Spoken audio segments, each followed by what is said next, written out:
안녕하세요, 메이슨입니다. 이번 영상에서는 단식을 끝낸 다음에 대해서 말해보려고 하는데요. 조금만 검색을 해보면 단식보다 단식 이후가 더 중요하다고 말씀하시는 분들이 많다는 걸 아실 수 있을 거예요. 그만큼 단식을 끝내고 무엇을 먹고 어떻게 하느냐에 따라 단식의 성패가 갈린다고 할 수 있겠는데요. 여기서 성공적인 단식이란 단식을 하면서 얻을 수 있는 단식 효과를 온전히 누리고 지속 가능하다는 걸 뜻합니다. 제가 체감했던 점을 토대로 단식 전후 식단하는 방법과 48시간에서 72시간 단식을 끝낸 직후 보식하는 방법에 대해서 설명을 드렸었는데, 이들 공통점은 단맛이 나는 음식과 당질이 많은 음식을 제한한다는 점과 몸에 좋은 천연지방의 섭취를 늘린다는 겁니다. 이렇게 하는 이유는 몸에 저장된 체지방을 태우는 지방대사 활성화를 수월하게 하기 위함인데요. 단식 후 48시간이 지나는 시점에서 인체는 감각 근육세포에 저장된 포도당 집합체인 글리코겐을 거의 다 소진하고 나면 이후 체지방을 태워 간에서 만들어지는 케톤체를 에너지원으로 사용한다고 합니다. 이를 비교적 객관적으로 확인할 수 있는 방법은 케톤과 혈당 수치를 측정해 보는 것이라고 말씀드렸었죠. 요즘 좀 게을러져가지고 케톤, 혈당, 그리고 인바디 수치는 잘 안 재고 있는데요. 거울을 보고 뱃살을 꼬집어 보거나 몸의 반응을 살펴보는 것으로 대신하고 있어요. 근데 최근에 단식을 끝내고 궁금해서 인바디, 케톤, 혈당 수치를 기록해봤어요. 현재 시간이 오전 6시 17분. 제가 72시간 단식을 끝내고 보식하고 식단하고 이틀이 지난 시점인데요. 오늘 케톤, 혈당 수치 한번 측정해 보도록 하겠습니다. 케톤은 1.6mg가 나왔고요. 혈당은 88mg/dl가 나왔습니다. 먼저 단식 종료 후 2일 동안 측정한 인바디 수치 변화부터 말씀을 드리면, 체중은 총 1.1kg 감량됐고 골격근량은 총 0.1kg 감량, 체지방량은 총 1kg 감량됐습니다. 단식 종료 다음날 아침에 체중이 오르면서 골격근량이 오른 건 단식을 끝내고 보식과 식단을 했던 것을 원인으로 보고 있는데요.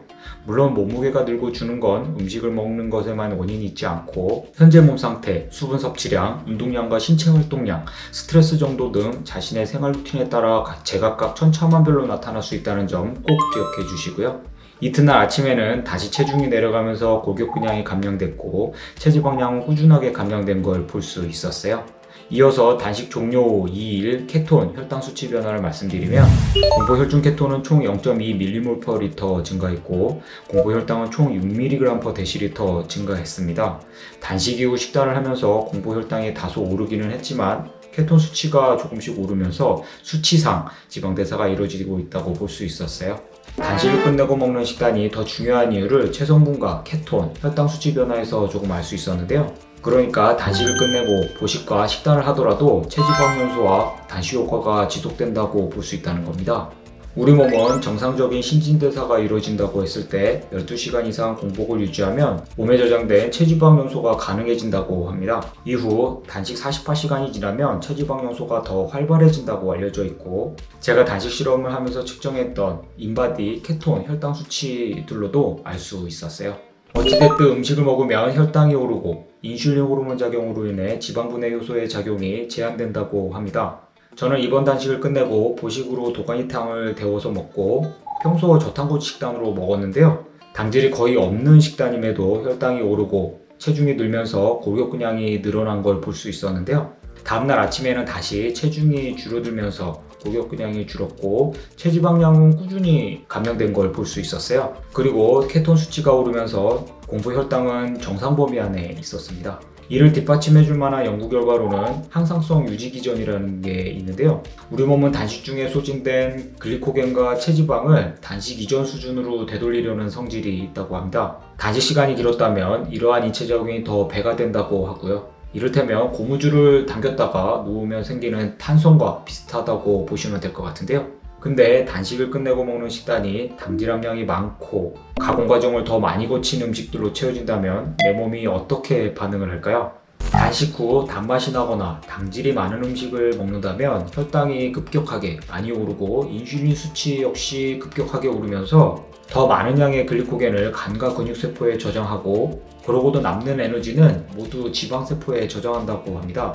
이러한 작용에는 인슐린 호르몬이 관여를 한다고 하는데 이를 해결하지 않으면 몸이 붓고 살이 찝니다. 그것도 무섭게 살이 찝니다. 식욕이 올라서 과식폭식을 하게 될 수도 있고요. 이러한 상황이 계속 이어진다면 몸의 이상 반응이나 부작용을 심하게 겪을 수 있고 과체중 또는 비만을 비롯한 건강 악화에 이를 수 있다고 합니다. 애써 공들여 단식을 했지만 단식을 끝내고 며칠 잘못된 식단으로 인해 오히려 단식 전보다 몸이 더 안 좋아질 수도 있다는 겁니다. 건강 면에서도 그렇고 미용 면에서도 그렇고요. 여기까지 단식을 끝내고 먹는 식단이 중요한 이유를 인바디, 케톤, 혈당 수치로 들여다봤는데요.